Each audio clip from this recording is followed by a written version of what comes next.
Où est-ce qu'on est? On est en extérieur. Premier bon point pour vous, vous avez gagné. Deuxième bon point, je vous donne dans le mille, on est à Barcelone, on est là pour le MWC, le gros salon de la téléphonie mobile, salon international qui a lieu depuis 2019. Et ça, c'est rien, il faut le dire. Donc ça, c'est vachement bien. Et on est là pour parler de qui? Pour parler de Honor. Honor qui m'a invité gentiment en voyage de presse avec plein de journalistes, c'est très chouette, pour venir présenter leurs nouveautés. Alors, il y a plein de nouveautés. Il y a deux smartphones. Il y a le Honor Magic 4 professionnel, qui est le modèle qui nous intéresse aujourd'hui et qu'on présente. Et vous avez également le Honor Magic 4 qui est un peu en dessous, mais qui est aussi plutôt intéressant, en tout cas sur le papier. Et puis vous avez des écouteurs, une montre, mais ça, on se le garde parce que c'est pas ce qu'on va regarder aujourd'hui. Alors, qu'est-ce qui est cool? Eh bien, c'est que Honor, il montre les muscles. Ouais, comme ça, enfin un peu plus que moi. Il montre les muscles, il montre de la performance, Snapdragon 8 Gen 1. Ils vont également montrer de la performance en photo. C'était marrant parce que pendant la conférence de presse, ils ont comparé tout le temps leur smartphone à l'iPhone 13 Pro Max. Regardez, on est mieux qu'eux, on est mieux qu'eux. Sur le papier, c'est intéressant, mais c'est du marketing, ils le font. Et puis, bien évidemment, plein d'innovations, plein de technologies. Ils aiment montrer. On va vous protéger votre sécurité lors de vos appels pour que personne ne puisse entendre. On vous permet de faire de la vidéo en flat, qualité professionnelle, à voir effectivement si on est amené à le tester, si c'est le cas ou pas, peut-être pas. En tout cas, voilà, ils viennent, ils montrent les muscles avec un smartphone qui est intéressant. Donc aujourd'hui, on fait quoi? Eh bien, on va pas les manger de papa sur le port, bien qu'on pourrait, mais c'est pas le but. Aujourd'hui, on fait quoi? Aujourd'hui, on va les découvrir ces smartphones et notamment le Pro, c'est le modèle qui m'intéresse. On va regarder à quoi il ressemble, comment il est fait, quelles promesses il fait, et ça, c'est bien. Alors, on y va.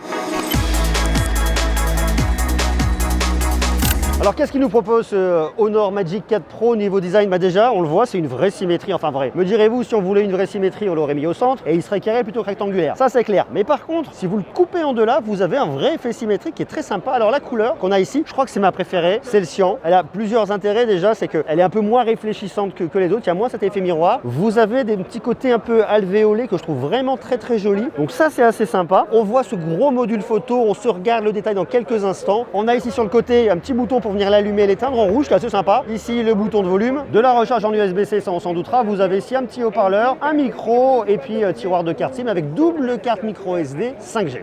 Ici on a un écran incurvé de 6,81 pouces, c'est une techno LTPO OLED. Alors ça permet quoi? La techno LTPO OLED, eh bien c'est d'avoir un taux de rafraîchissement variable. Regardez, je viens ici dans fréquence de rafraîchissement de l'écran. Donc là je vais venir switcher entre du 1 à 120 Hz en fonction des besoins. Si je suis en train de jouer à un jeu et que j'ai besoin d'un haut taux de rafraîchissement, je vais arriver directement à 120 Hz. Sinon si je regarde une vidéo, je serai en 25 images par seconde. Ou alors carrément je me dis tiens, je veux de la fluidité maximale, je veux du 120 Hz tout le temps. J'appuie là, par contre l'autonomie ça va baisser légèrement. Soit je me dis je vais mettre en 90 Hz, bon c'est un intermédiaire pourquoi pas. Ou alors carrément très standard en 60 Hz. Le mieux et ce que je vous conseille, en tout cas ce qui me semble être intéressant et on verra si on est amené à le tester, c'est de se mettre en dynamique. Comme ça il va venir switcher lui automatiquement et se caler sur les besoins réels que vous allez avoir. Une résolution de 2848 par 1300 à 460 images par seconde, 1 milliard de couleurs, un espace colorimétrique 100% DCI-P3, un écran certifié HDR10+, et on va aller jusqu'à un pic de luminosité de 1000 nits. Alors c'est vrai que là sur un salon on se rend absolument pas compte, est-ce qu'il est lumineux ou pas? Il est lumineux, mais à l'extérieur je vois pas. En tout cas sur le papier c'est ce que nous annonce Honor, on peut aller jusqu'à 1000 nits. Et il y a un truc qui est intéressant, c'est que vous allez avoir un upscaling où votre contenu va switcher du SDR vers le HDR. Et puis un gros travail qui a été fait pour réduire toute la fatigue oculaire au niveau de ce smartphone. Et si vous voulez jouer, eh bien vous avez un taux d'échantillonnage tactile qui va jusqu'à 360 Hz. Au niveau logiciel, on tourne sur Magic UI 6.0 qui est basé sur un Android 12. Alors Magic UI, ça fonctionne, c'est bien. C'est pas la meilleure expérience que je connaisse moi en tout cas sur Android, mais malgré tout, vous retrouvez facilement tout ce que vous voulez, votre écran d'accueil, vos fonds d'écran. On peut switcher en mode sombre, ça va venir planquer le petit module photo dont je vous parle dans quelques instants, vous voyez. Il devient complètement invisible et puis comme on est sur de l'OLED en plus, eh bien ça vient économiser la batterie, donc ça c'est plutôt intéressant également. Après on retrouve vraiment les fonctionnalités principales qu'on attend d'un smartphone ici. Et qu'est-ce que ça raconte au niveau de l'audio? Ça raconte qu'on a des haut-parleurs stéréo. C'est normal, alors il faudra une fois de plus venir le tester pour vraiment voir l'expérience. Et si c'est pas forcément très simple, on a du Bluetooth 5.2 pour venir appairer des écouteurs sans aucun problème. Et il nous propose un enregistrement 24 bits HDR avec 3 micros stéréo. Alors peut-être que si vous voulez vous enregistrer, qu'on puisse voir un peu la spatialisation à l'écoute, ça peut être intéressant à voir également au niveau des usages. Et le truc qui est cool, c'est la performance. Qu'est-ce qu'ils nous ont mis ici? Eh bien on a le processeur le plus performant actuellement, c'est-à-dire un Snapdragon 8 Gen 1 de première génération. C'est le processeur qui a été présenté par Qualcomm fin d'année dernière à Hawaï, souvenez-vous, je vous avais emmené, c'est très sympa. Et en plus, on a un combo, soit 8 Go de RAM, soit 12 Go de RAM. Et en termes de stockage, c'est du 256 ou 512 Go de stockage pour la version professionnelle. Et si vous êtes sur la version non pro, vous commencez à 128 Go de stockage. Mais aujourd'hui, ce qui nous intéresse, c'est quoi? C'est le plus haut de gamme, c'est le modèle pro.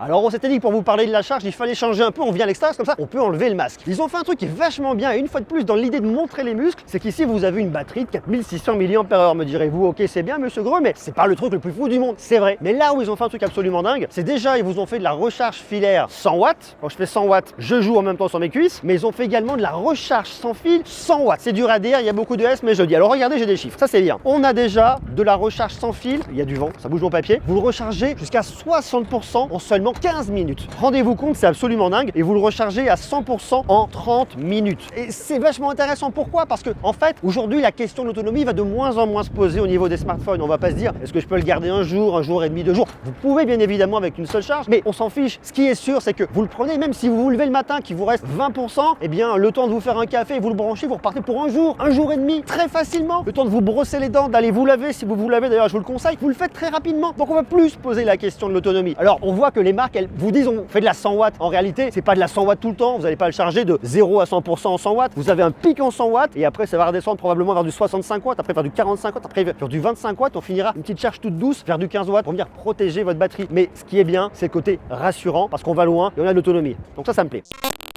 Côté photo vidéo, ils ont vraiment mis le paquet. Premier capteur principal, c'est un grand angle de 50 mégapixels qui ouvre f1.8 et puis vous avez également un ultra grand angle toujours de 50 mégapixels qui ouvre f2.2 avec un champ de vision de 122 degrés. Et puis regardez, il est là juste au centre. C'est votre téléobjectif avec un zoom périscopique. Le capteur c'est du 64 mégapixels et on peut aller d'un zoom x0.35 en optique jusqu'à un zoom x100. Faut-il pour autant aller au x100? La réponse est non, mais si vous voulez, vous pouvez. Vous avez également un capteur TOF qui vous servira pour vos modes portrait notamment. Et puis vous avez une caméra de selfie de 12 mégapixels avec un champ de vision de 100 degrés. Je vais vous montrer ça, c'est assez intéressant. Plus un capteur 3D qui va permettre notamment d'avoir un déverrouillage facial plus sécurisé. Ça, c'est le truc qui est intéressant sur la caméra de selfie. Regardez, c'est que là, je suis en x1, c'est normal. Mais derrière, vous le voyez, il y a Léo qui est en train de filmer et on veut qu'il soit vraiment dedans. Donc là, pam, j'appuie là, je passe en x08. Je suis sur une notion d'ultra grand angle, c'est intéressant. Mais si j'invite encore 2-3 potes à la fête et qu'on veut aller un peu plus loin, bah regardez, je rappuie là, paf, là, on est en large et là, je peux emmener du monde dans l'histoire. Donc ça, c'est intéressant. Et puis, lorsqu'on switch de l'autre côté, on est sur notre caméra principale. Si on veut avoir un peu plus de monde, tac, on passe sur large. Alors, je trouve un peu déformant sur les côtés, mais ça, faudra le voir. Effectivement, si on est amené à le tester, et puis après on peut aller plus loin, regardez, en x3.05, et puis là c'est là où ça devient la folie absolue. On va jusqu'en x100, alors là vous me direz devant moi il n'y a pas grand chose, mais je peux aller chercher des images très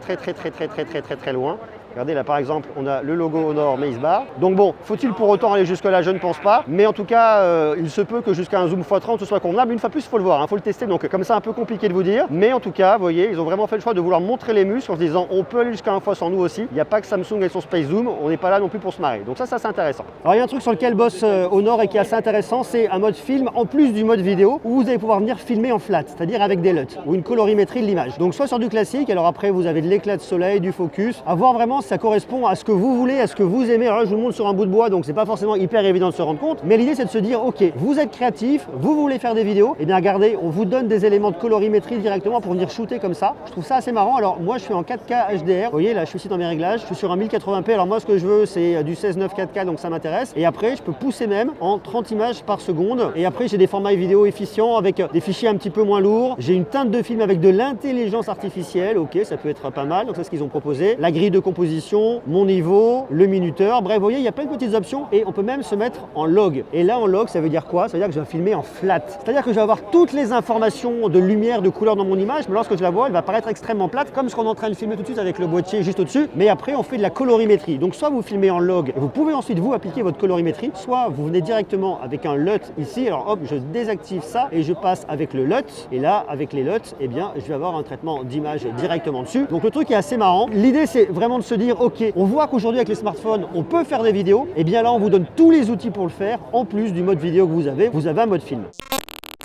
Truc vachement intéressant au niveau de la photo, c'est que vous savez, alors bien évidemment on a le hardware, on a le matériel, on comprend, mais il y a un gros travail qui est fait au niveau software derrière. Ils font travailler notamment ensemble votre grand angle et votre ultra grand angle qui vont bosser ensemble sur une certaine partie, attention pas sur tout. Et puis vous avez également votre grand angle et votre téléobjectif qui vont venir bosser ensemble sur une certaine partie du zoom. L'idée c'est quoi derrière ça? Eh bien l'idée c'est de se dire, ok, on va chercher à améliorer et grâce à, alors attendez, je le terme parce qu'il est un petit peu tordu, grâce à de la photographie computationnelle, rien que ça messieurs dames, eh bien ça vous permet d'avoir une image qui est complètement optimisée optimisé et de meilleure qualité. On se dit pas juste de 0,6 jusqu'à 1, eh bien je suis en ultra grand angle. Non, ça c'est fini. Maintenant on prend tout, on mélange, on fait l'espèce de petit melting pot et ça fonctionne en tout cas sur le papier et je trouve ça bien. Ce qui est intéressant et ce qu'on voit ici, c'est qu'en fait ces smartphones ça devient des petites caméras de poche. On va pas forcément prendre tout le temps des boîtiers comme ça, mais vous savez qu'à une époque, eh bien le smartphone a commencé à remplacer les appareils photo, les réflexes, les bridges qu'on retrouvait beaucoup à une époque. Aujourd'hui tout le monde a un smartphone, il reste quelques amoureux de photos qui utilisent encore des boîtiers, mais de moins en moins parce que les smartphones sont devenus extrêmement performants en photo. Jusqu'à il n'y a pas longtemps, le parent pauvre c'était quand même la vidéo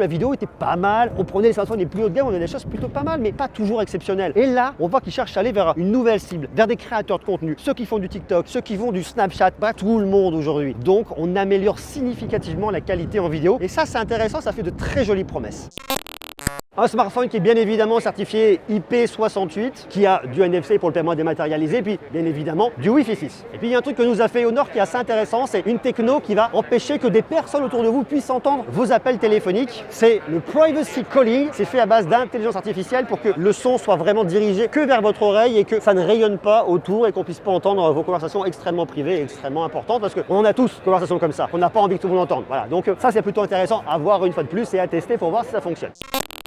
Et le prix dans tout ça, me direz-vous, ben vous avez raison, c'est une question légitime. En version 8 Go de RAM, 256 Go de stockage, vous êtes à, effet spectaculaire, 1099 €. On est au-dessus des 1000 € chez Honor avec un Honor Magic 4 Pro. Intéressant sur le papier, à voir. On regardera ça. Sur le Honor Magic 4, on est à 899. Donc vous voyez, Honor vient en montrant les muscles. On a connu beaucoup Honor en ayant un positionnement fort dans le milieu de gamme. Et là, ils attaquent franc de biais, ils vont plus loin avec ce haut de gamme. C'est intéressant. C'est une gamme qui continue, qui s'étoffe, qui va plus loin. Et Honor s'est séparé il n'y a pas longtemps de Huawei, du groupe Huawei, sont indépendants. C'est pour ça qu'ils ont récupéré les services Google et on le voit qu'ils ont montré de l'innovation avec leur smartphone pliant comme vous voulez. Ils sont toujours très forts dans le milieu de gamme. Et là, ils ont une progression qui est assez spectaculaire et intéressante dans le haut de gamme. Alors attention, on pense avec des pincettes parce que ces smartphones, il faut venir les tester, il faut venir les essayer. On a une très jolie présentation, mais sans venir se mettre sur le terrain et puis essayer, ça vaut pas grand chose. Donc c'est bien, ça me plaît, c'est de jolies promesses. Une fois de plus, le fait qu'il y ait un gros accent au niveau de la vidéo, c'est intéressant. Donc on regardera ça très prochainement. Donc restez connectés, abonnez-vous. Puis si vous avez des questions pour ces smartphones, vous me les marquez bien évidemment juste en bas en commentaire. Je vous embrasse, prenez soin de vous. Et puis nous, on va aller profiter de Barcelone. Bon, il y a encore beaucoup de travail, donc pour plus tard, le port, les cocktails sans alcool, bref, la fête quoi. Je vous embrasse fort. Ciao.